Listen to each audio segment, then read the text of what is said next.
నమస్తే, welcome to #you. నేను మీ Rajesh. BRS party ఇప్పటికే సమస్యలపైన సతమతమవుతున్నటువంటి నేపథ్యంలో ఓవైపు అధికారం లేదు, మరోవైపు అధికారం కోసం పెద్ద ఎత్తున ప్రయత్నాలు చేస్తున్నారు.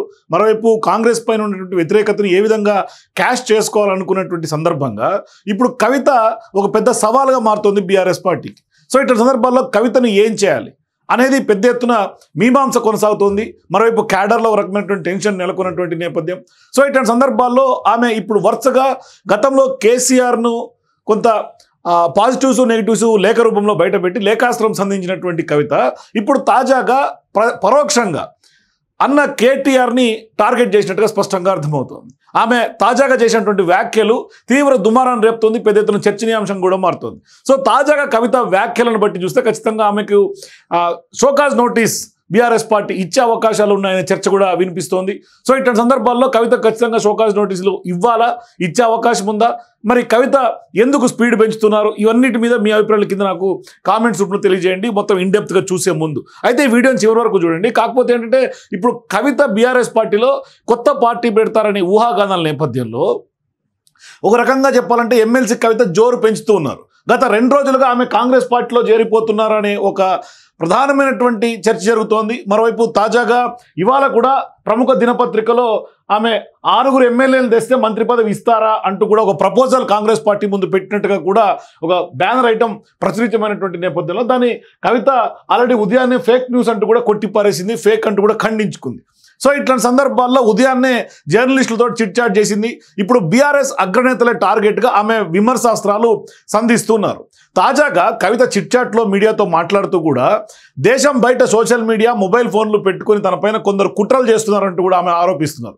అంటే ఇది పరోక్షంగా ఖచ్చితంగా కేటీఆర్ని ఉద్దేశించే కవిత చేసినటువంటి వ్యాఖ్యలుగా మనకు తెలుస్తుంది. ఎందుకంటే గతంలో కూడా కాంగ్రెస్ పార్టీ పదే సోషల్ మీడియా బీఆర్ఎస్ పార్టీని టార్గెట్ చేసి దుబాయ్, అమెరికా నుంచి కూడా కొంత సోషల్ మీడియా హ్యాండిల్స్ కావాలనే కాంగ్రెస్ పార్టీ పైన దుష్ప్రచారం చేస్తున్నాయి అంటూ కూడా కేటీఆర్ టీమ్స్ చేస్తున్నాయంటూ కూడా గతంలో అనేక సందర్భాల్లో కాంగ్రెస్ పార్టీ నాయకులు చేసేటువంటి విమర్శ.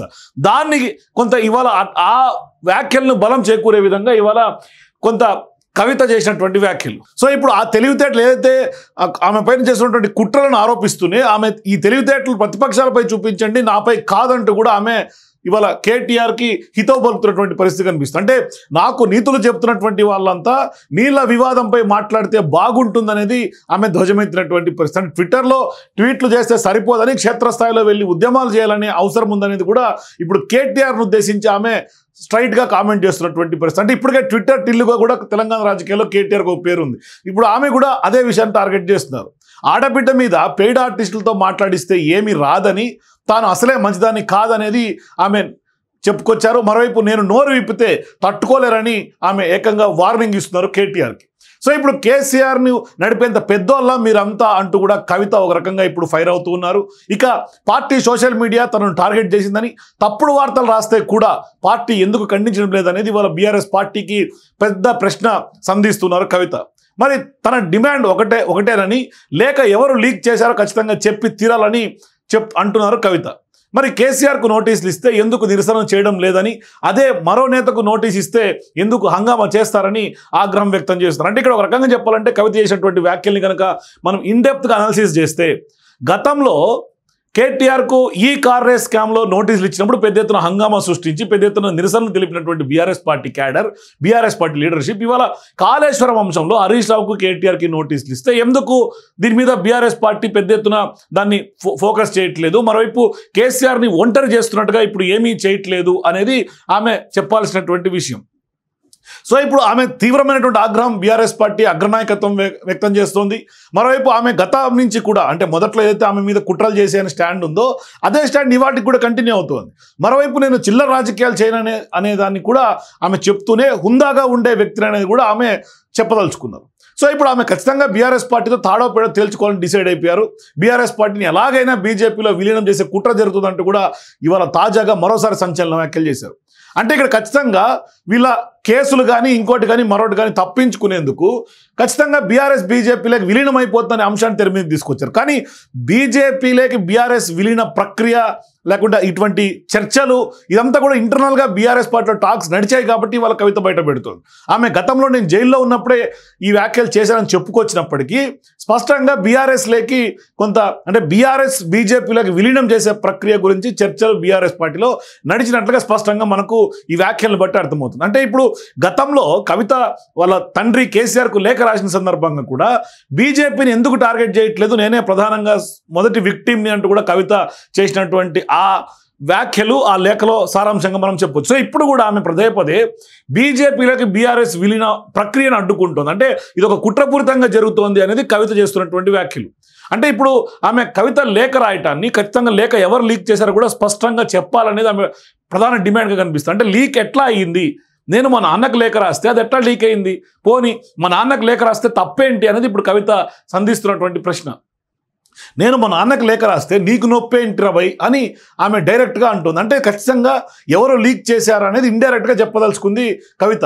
ఇప్పుడు ఖచ్చితంగా కేటీఆర్ని టార్గెట్ చేసే కవిత ఈ వ్యాఖ్యలు చేసినట్టుగా కనిపిస్తోంది. సో ఇప్పుడు బీఆర్ఎస్ వర్కింగ్ ప్రెసిడెంట్ కేటీఆర్ పైన ఖచ్చితంగా పార్టీ ఎమ్మెల్సీ కవిత సూటిగా ప్రశ్నిస్తూ ఉన్నారు. ఈ ప్రశ్నలన్నీ కేటీఆర్కే సంధిస్తున్నారు. ఇంటి ఆడబిడ్డ ఎటు పడితే అటు మాట్లాడితే సరికాదని కేటీఆర్కి ఆమె హితో పలుకుతూ ఉన్నారు. సో ఇప్పుడు ఆడబిడ్డ అనే సెంటిమెంట్ కూడా తెర మీద తీసుకొచ్చారు. తాజాగా ఆమె చిట్చాట్లో మాట్లాడితే తనకు నీతులు చెప్తున్నటువంటి బీఆర్ఎస్ పార్టీ నాయకులు తెలంగాణ ప్రయోజనాలపై దృష్టి పెట్టాలనే అంశాన్ని ఆమె తెర మీదకి తీసుకొచ్చారు.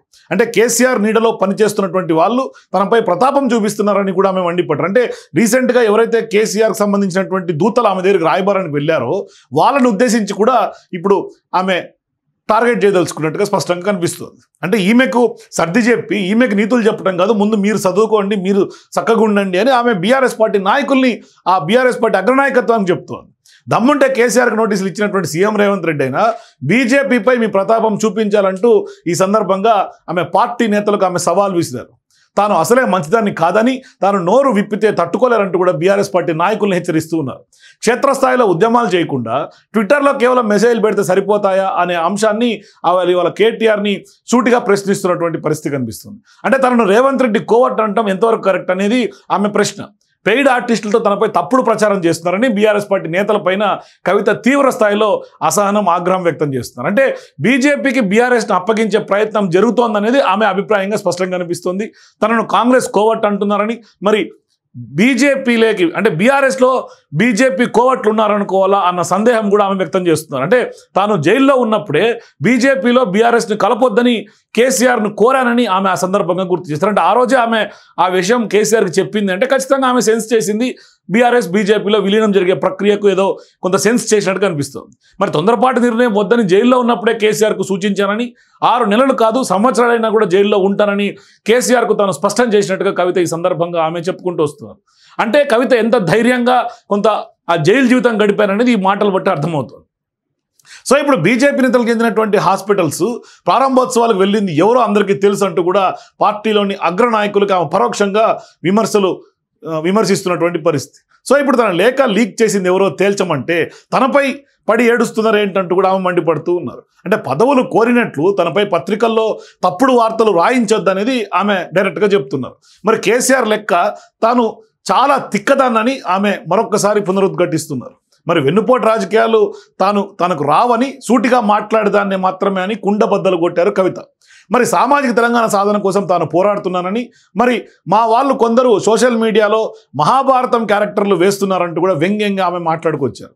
వారు స్థాయికి మించి ఊహించుకుంటున్నారంటూ కూడా ఎద్దేవా చేశారు. మరి స్థాయికి మించి ఊహించుకుంటున్నారంటే ఖచ్చితంగా కేటీఆర్ను ఉద్దేశించి పరోక్షంగా ఆమె చేసినటువంటి వ్యాఖ్యగానే మనం చూడాలి. సో ఇప్పుడు అయిందని కొందరు సక్సెస్ అంటే ఆ సభ ఎలకతుర్తి సభ సక్సెస్ అయిందని తమ వల్లే అని కొందరు ఊహించుకుంటున్నారు.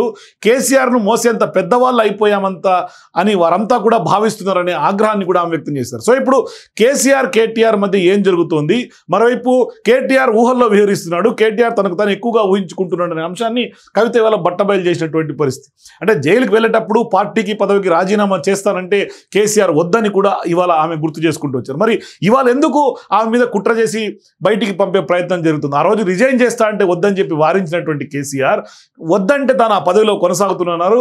సొంత పార్టీలో ఎమ్మెల్యేలే నిజామాబాద్ ఎంపీగా తనను ఓడించారని ఆమె ఆవేదన వ్యక్తం. అంటే ఆ రోజు నుంచే కుట్రలు మొదలయ్యే అంశాన్ని కూడా కవిత చెప్పదలుచుకున్నారు. అంటే సీఎంగా ఉండగా చంద్రబాబు తెలంగాణ ప్రాజెక్టులను అడ్డుకున్నారనేది ఆమె చేస్తున్నటువంటి వ్యాఖ్య. అంటే ఏపీ సీఎం చంద్రబాబు ఏం చెప్పినా కేంద్రం అడ్డుకోవడం లేదని ఒకంత అసహనాన్ని కూడా ఆమె వ్యక్తం చేస్తూనే ఇప్పటికీ గోదావరి నదీ జలాల పంపకం సరిగ్గా జరగలేదని, తెలంగాణకు అన్యాయం జరుగుతుందని, ఏపీ చేపట్టినటువంటి బనకచెర్ల ప్రాజెక్టుతో తెలంగాణకు తీరని నష్టం వాటిల్తోందనేది కూడా ఆమె ఆవేదన వ్యక్తం చేస్తున్నారు.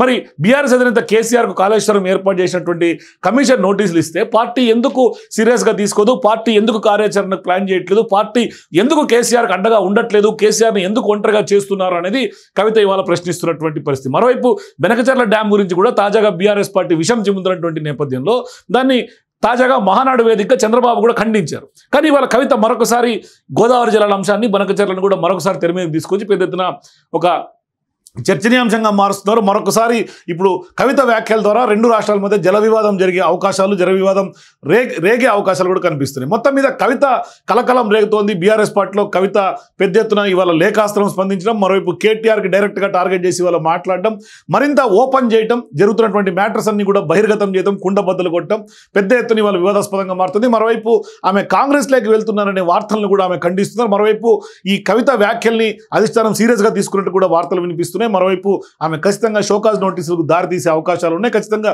ఇచ్చే అవకాశాలు ఉన్నట్టుగా కూడా చర్చ జరుగుతుంది. మరి భవిష్యత్తులో కవిత అడుగులు ఏం చేయబోతున్నారు, ఎందుకంటే ఆమె పార్టీ పెట్టబోతున్న చర్చ జరుగుతోంది. మరి ఇట్లాంటి సందర్భాల్లో కవిత ఏం చేయబోతున్నారు, ఆమె రాజకీయ భవితవ్యం ఏంటి, నిజంగానే బీఆర్ఎస్ పార్టీ షోకాజ్ నోటీస్ ఇచ్చే అవకాశాలు ఉన్నాయా? మీ అభిప్రాయాల కింద నా కామెంట్స్ తెలియజేయండి. For more videos please watch #.